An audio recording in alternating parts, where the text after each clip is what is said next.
The Knicks postgame show is presented by Tri-State Audi. Visit your Tri-State area Audi dealer today. What a game tonight in Portland. Deni Avdija here in overtime with Portland down 1. Gets it back, makes it, turns into a three-point play. So the Knicks are down 2. Mikal Bridges inbounding. It's their last chance in overtime, down 1. Mikal Bridges for 3, and the Knicks win at the buzzer. Mikal Bridges and the Knicks beat Portland 114 to 113. 42 lead changes, the most in a game in the league this year. The largest lead any team had all night was 8 points. What a game. Our Delta MSG Studios, Bill Pito along with Alan Hahn. Mikal Bridges started the day saying that the bench guy should get more minutes. It's a good thing Mikal Bridges got a lot of minutes tonight because he was the hero. The offense ran through him, and he was the hero when the game was on the line. What a day he's had, right? Expresses his opinion about minutes and about the allocation of them and using bench players more and whatever. And Tom Thibodeau pushes back and says, my wing player's going to play a lot because I need him out there, especially for defense. And boy, did they need Mikal Bridges. The question was going to be, with Jalen Brunson out of the lineup, is who was going to step up and make those clutch time shots and big plays that Jalen Brunson brings to the table. And they hadn't had an opportunity to show that off yet until tonight. And it was curious to see how they were going to get it done. And there were times that it felt like Portland was just making all kinds of crazy shots. The ball was bouncing their way on a couple of plays. The Knicks were playing hard defensively, but just couldn't seem to get them, to keep them at an arm's length. 3.4 seconds to go, and the play, who was going to get the ball but Mikal Bridges. And that patented 3 that he takes, that little lean back. And he's actually better from the corners than he is above the break. But on that shot, he was money. And the Knicks are now even on this road trip. They got 2 days off. They can go to Golden State and try to exact some revenge against the Warriors. Game was tight throughout. It was 77-77 after the third quarter. Mikal Bridges ended up with 12 points after the third quarter, leading the way. Take us through, Alan. It was a riveting last quarter, and then, of course, the overtime period. And if you're Chauncey Billups, you're so proud of how hard your team, your Portland Trailblazers team, played. Mikal Bridges pointing to the bench there on that shot, hitting that jumper. Now watch this here. He gets the and one on that. Now he misses the free throw. We're tied at 98, but there's still more defense for the Knicks. OG, all right, I'm way behind now on this, so I'm just going to watch the highlights. Forget it. Corner. Look at the ball movement here. Shoot with confidence. So Cat hit a couple of huge threes down the stretch. Right. The Knicks go up by 6. But they got to get stops. And boy, Scoot Henderson, number 2 pick in the draft, he's kind of been up and down. Look at that. The bank was open in Portland at night. Now the Knicks need shots. They knock this down. Now they're up 5. So again, should be good. Under a minute to go. Play some defense. And 1. Deuce McBride had his hands full with Scoot. Scoot was playing real hard. Now here's a chance to win it at the end of regulation, but we fall just short. So at 106 all, we go to overtime. Not a lot of offense at overtime, but we'll show you the little bit that did happen here. As Deuce knocks down that 3, the Knicks went up 1. Now, the Knicks do get a stop. You need to get a rebound, but no. The offensive rebound there by Clingan, a tip, and now they're down 1. So here comes Bridges with a pull-up, patented pull-up. Knicks go up 1. 111, 110. A bunch of misses happen. We can't show you those. We're just going to show you this. A great block by Robinson. Avdija gets the ball back, though. It just bounces to him, so he gets down. Now here's the final play. Now that's Clingan. He's got a 7'4" wingspan. Hand up in his face. Bridges creates enough space to get that shot off. Straight on, line drive, money. And the celebration, and no one's talking about minutes right now. They're just talking about dubs. The Knicks get a huge road win to even this road series now they're on. Road trip is now 2 games wins, 2 games losses, with 1 more to go to see if they can make this a winning road trip without their captain. Look at the numbers. Portland outboarding the Knicks 52-38. We talked about their size, and yet the Knicks won the battle points in the paint. Well, the biggest is the bottom. Points off turnovers. Think about that. 25 turnovers by the Blazers. The Knicks turn them into 31 points. Massive. And you see the lead changes. 42. Right. Monica McNutt helped call the game on the radio on ESPN New York. Monica, I think it's really interesting because How would the Knicks handle crunch time is the big question without Jalen Brunson. And maybe they found something tonight because it all went through Mikal Bridges. You had Josh Hart setting screens for Bridges, and Bridges was up to the task, coming through with the offense through him with the game on the line. This is poetic, y'all, because ain't nobody asked to come out of the game. Ain't nobody worried about minutes when it came down to the final possession in overtime.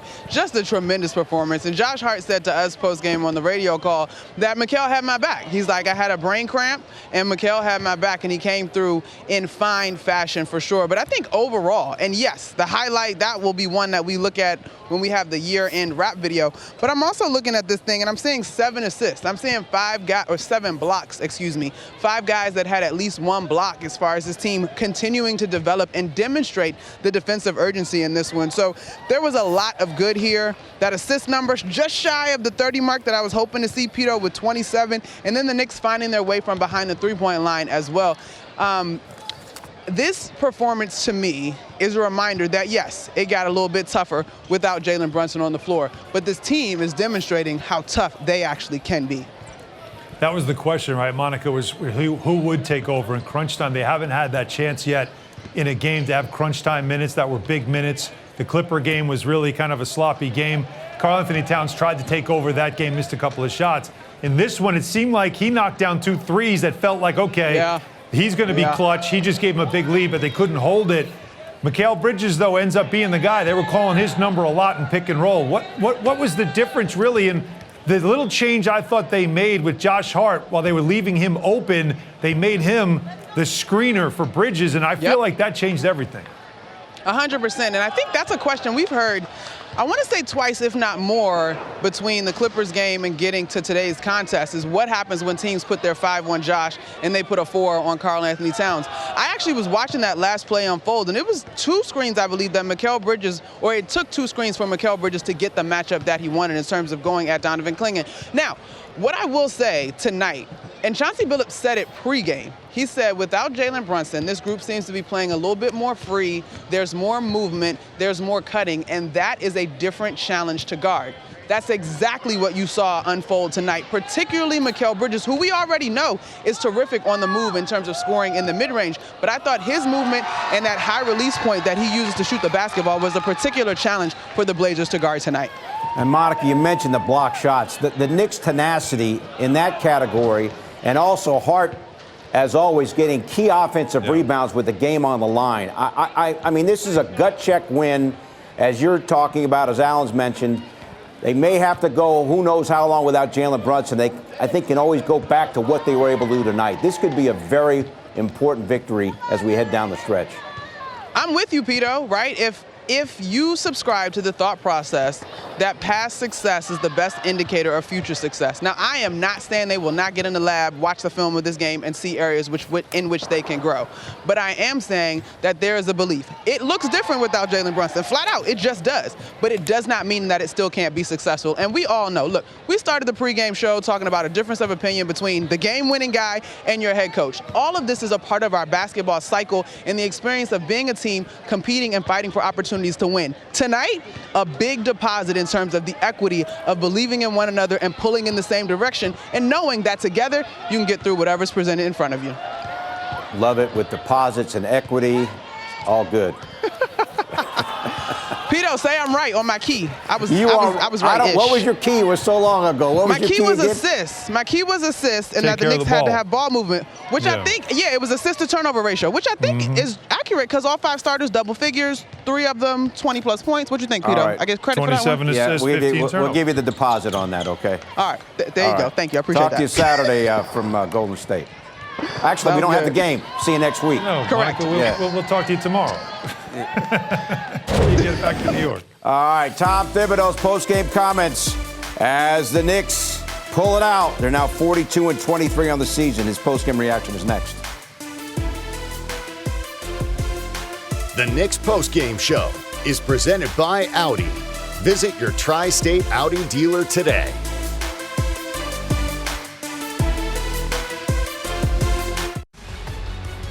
Mikal Bridges, 3 at the buzzer, lifts the Knicks over the Blazers by 1 in overtime. Tom Thibodeau's post-game comments presented by Chase. How about Mikal overall? Huge, and his shot. huge. Just, timely shots all down the stretch. Big shot, obviously the game winner, huge. Cat, those 2 big threes to give us the lead. We had a lot of guys, OG's all around play. He's been on a roll on both sides of the ball.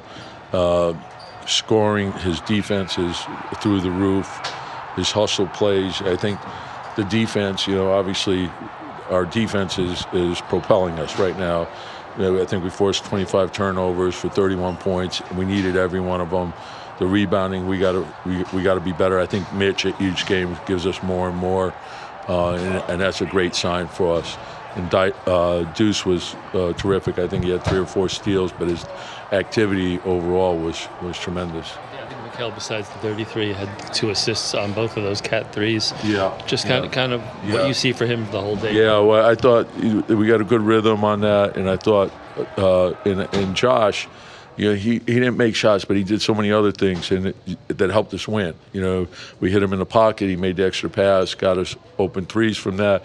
He rebounded the ball to 9 assists. So if you don't shoot it well, just do other things to help the team win, and that's what we needed. So that was huge. But Mikal, just read the game. I thought Cam gave us good minutes. Landry gave us good minutes. Precious in the first half gave us really good minutes. So we had a number of guys step up and do a good job. What gave you the confidence to call that play for Mikal?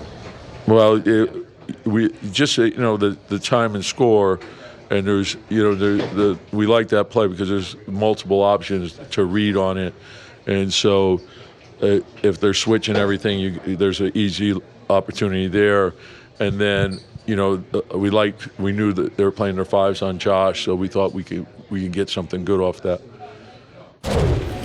Work to perfection. You got Bridges inbounding. You're down 2. Hart sets the pick.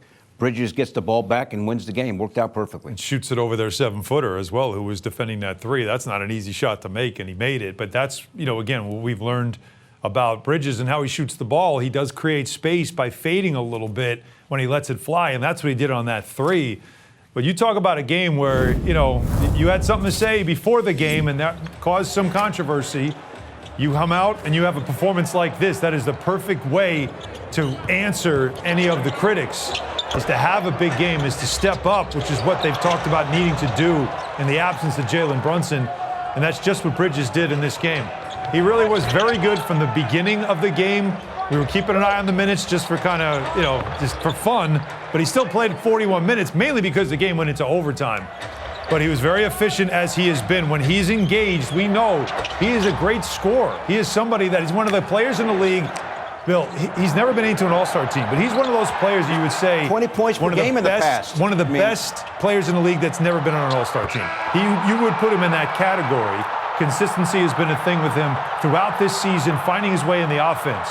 But when you are, they're calling your number and you are one of the focal points of this offense now, you can see certainly how he can be an effective player. And again, Karl-Anthony Towns did what he could to give this team a lead. It's a lot harder for big men in these situations to get the ball and do something, because most of the time they're either in the post, or if they're up high, they can't put the ball on the floor. That play call, by the way, out of that timeout, you mentioned that. 3 seconds left. You've got to get off a shot quick. You got to get some space and some clearance. Great screen by Hart, and a perfect just square up and let it fly by Mikal Bridges.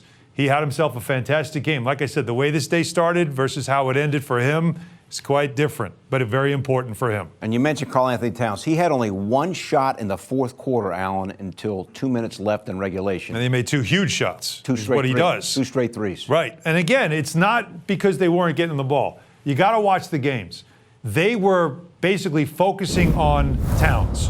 What they were trying to do was they had Clingan guarding Hart. See, in the beginning, it was Clingan guarding Cat. And you can see there, that's a mismatch. Well, but they were leaving Hart open and having Clingan double Cat. They were doing what a lot of teams have been doing, which is you don't play Hart, you don't play Towns with a big, and you see Clingan again coming over late. You have the big come over and double. There he is again. You can see that's exactly what they were trying to do. And so for Towns, he had to pick and choose his spots. This is, again, a mismatch. You got a smaller player on him. He does the right thing with the jump hook. Look at this drive and finish. Clingan waiting for him, but he takes it to the rack. that is where, to me, the game started to change, and you saw Hart open a lot. Here's a big three right there. There's one of them. That's the second one, because the first one was a walk-in three. The next one up 6. Those at that time felt like the daggers, the game-winning shots. Towns stepping up in a big spot to make big shots for his team. But as we know, when you get into overtime, the game gets a lot harder. In the old days, you could post up Patrick Ewing and clear out everybody, and it's a one-on-one. And the way the game's played today, it's much different. The strategy was working. Hart was left open. He wasn't making his shots. Bridges, as Hart said, as Monica told us, Bridges definitely bailed him out. As the coach said, Hart may not have been making his shots, but he contributed in so many other areas. 1 assist shy of a triple-double. And coach also very complimentary of OG Anunoby. Another great game for him. Yep. The shirt untucked 2 minutes in, so you know he was focused. He had 17 of his 23 after halftime. Yeah, and he struggled with his shooting in the first half of the game, but he didn't let it bother him. You know, defensive part of what he does as well. He was 2 for 10, 0 for 3 to start this game in the first half, but didn't let it get him disillusioned. He stayed locked in. I love that post-up move, by the way. Get a guy in your hip, spin baseline, and put down the dunk. And when he's squaring up, this is a tough one. This is a contested three. Squares up, gets his feet set, and knocks it down. He does have such a great impact on the game, not just as a catch-and-shoot guy, but also as someone that disrupts your offense with deflections. And also, every now and then, if you're cherry-picking, you might get an easy two, and that was off a turnover. But it was a little bit of everything. And you know what he's done really well lately as we watch him knock down another three? He had 7 rebounds in this game, Bill. That is one of the knocks on Anunoby throughout the season, is that he is not getting a lot of rebounds. They need him to rebound. And so he has stepped that up since the All-Star break. He's rebounding closer to an 8 rebounds per game clip, which is exactly what you'd want out of a player like him, playing the 3 spot. So to me, he has raised his game since the All-Star break, taken it to another level, and his second half was a big part of that. Knicks' first buzzer beater since R.J. Barrett back in 22 to win a game. Off the glass against the Celtics. All right, so the Knicks beat the Blazers by 1 in overtime. Final seconds of overtime, the Knicks are up 1. Josh Hart moving along the baseline. You cannot do that unless it's after a made basket. So that's a violation. It led to the Portland 3 by Denny Avdia three-point play, and that set it up for Mikal Bridges' game winner. Jalen Brunson, know the rules. Killing him on X back right there. Well, remember the last game. Mikal Bridges hit the game winner. Here's Josh Hart on the final sequence. Translating, I saw Klingman or whatever, you know, but I don't know how to say his last name. You know, kind of off me and kind of in a drop. I just told Kel, just make sure you ball fake, and I'm gonna get open. I'm gonna get you the ball. And then he did what he did. So you know, it was. I think everything there was just focused and poised. On a day like this, where today there's some odd stuff before the game, to come up with a game like he did. Just kind of what you thought of that. Yeah, man. You know, we know Kel. You know, we know where his heart is and everything like that. So you know, it's that's the background noise. You know, we're all locked into doing what we got to do. You know, down this stretch and win games. All right, back now from the Corner 3, presented by Michelob Ultra Superior Light Beer. So all of the stuff with Bridges and wanting the reserves to play more, Josh Hart, as you would expect him to say, calls it background noise. Yeah, of course it isn't, but that's the right thing to say at this point, right? You don't have to make it anything personal, right? You just have that conversation. You want to keep it in-house and keep it moving. Typical Josh Hart, though, because while he had that mistake, and he also left open a ton, couldn't make a shot. He had some huge rebounds late, and that screen he sets on the game winner is a good, tough, hard screen that was also clean. That was big. I just want to remind everybody, by the way, I'm seeing on Twitter everybody saying, how am I going to sleep after that game? You don't sleep till we're done. You stay here in the post-game show, right. Then you can go to sleep. But no one sleeps till we're done here. And by the way, Josh Hart's screening had a lot to do with Bridges' effectiveness running the offense. Great adjustment in this game. All right, Knicks win it. Great win. We will take a look ahead after this.